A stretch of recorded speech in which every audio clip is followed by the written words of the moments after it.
Hello viewers, আসসালামু আলাইকুম। কেমন আছেন আপনারা? আশা করি আল্লাহর রহমতে ভালো আছেন। তো আমি আলহামদুলিল্লাহ আপনাদের দোয়ায় ভালো আছি।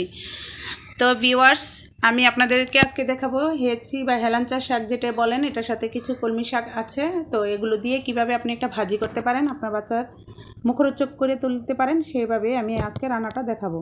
তো চলুন রেসিপিতে। তো আমি শাকগুলো দেখেছেন, আমি নিয়ে নিয়েছি, এগুলো কেটে এভাবে আমি ধুয়ে নিয়েছি সুন্দর করে। এই যে দেখুন, তো আমি এখন গরম পানি করে, গরম দেখছেন কত ফুটছিল পানিটা, ওই ফুটান্ত পানিতে কিন্তু আমি এই শাকগুলো দিয়ে দিয়েছি। ফুটান্ত পানিতে দিবেন শাকগুলো, দিয়ে একটু লবণ দিয়ে আমি নেড়ে চেড়ে ঢেকে দিব। এখন ঢেকে দিচ্ছি।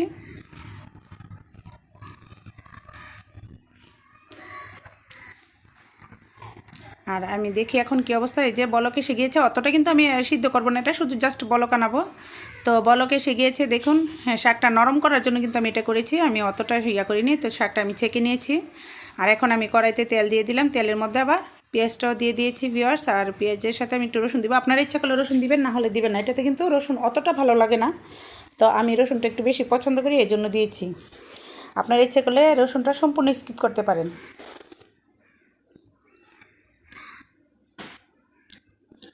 তো আমি কিন্তু ভালো করে নেড়েচেড়ে নিচ্ছি ভিউয়ার্স।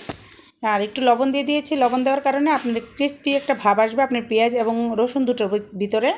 তো এই জন্য আমি কিন্তু এই অবস্থাতেই আমি পেঁয়াজটা দিয়ে দিয়েছি। আর আমি ইয়াটা দিয়ে দিয়েছি, রসুন লবণটা দিয়ে দিয়েছি।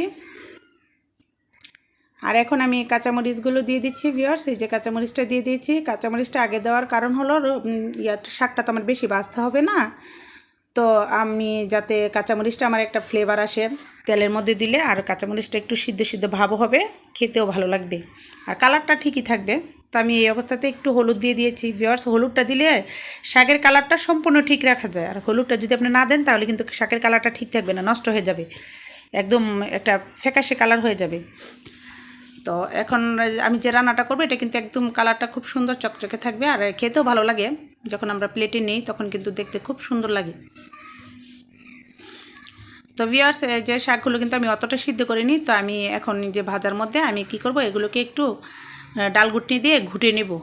ডালঘুটনি দিয়ে একটু ছেঁচে ছেঁচে দিব, দিলে কী হবে যে আপনার যে ইয়াগুলো আছে, ডাঁটগুলো আছে, ওগুলো কিন্তু নরম হয়ে মিশে যাবে শাকের সাথে। এই জন্য কিন্তু আমি এভাবে একটু ঘুটনি দিয়ে ছেঁচে ছেঁচে দিচ্ছি।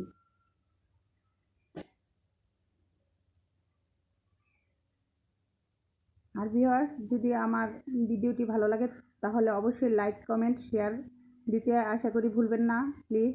আর যদি আমার চ্যানেলটি আপনাদের ভালো লাগে তবে অবশ্যই সাবস্ক্রাইব করবেন, আর বেল আইকনটি ক্লিক করে পাশে থাকা বেল আইকনটি ক্লিক করে দিবেন, যাতে আমার যত নোটিফিকেশন আছে আপনাদের কাছে সহজে পৌঁছে যায়, আর আমার ভিডিওগুলো আপনারা সহজে পেয়ে যান।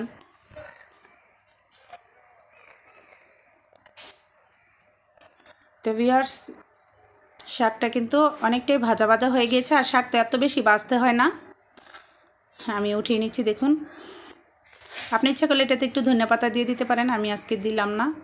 হ্যাঁ, এই যে দেখুন আমার শাকটা কত সুন্দর হয়েছে। আপনি কিন্তু মরিচ আবার কাঁচা এরকম শুকনায় খেয়ে ফেললেন না, একটু ভেজে নিয়ে আমি জাস্ট সুন্দরের জন্য দিয়েছি এটা। তো ভিউয়ার্স, চমৎকার একটি শাক রান্না আপনি কিন্তু বাসায় করতে পারেন, আর আপনার বাচ্চাদের এভাবে করে খাওয়াতে পারেন। আর যারা নতুন আছেন তারা দেখে শিখে নেবেন। তো ভিউয়ার্স, ভালো থাকবেন, সুস্থ থাকবেন। আমি আরেকটি সুন্দর রেসিপি নিয়ে আপনাদের সামনে হাজির হব ইনশাআল্লাহ। আর আমার চ্যানেলটির জন্য অবশ্যই দোয়া করবেন। আল্লাহ হাফেজ, ভালো থাকবেন। আসসালামু আলাইকুম।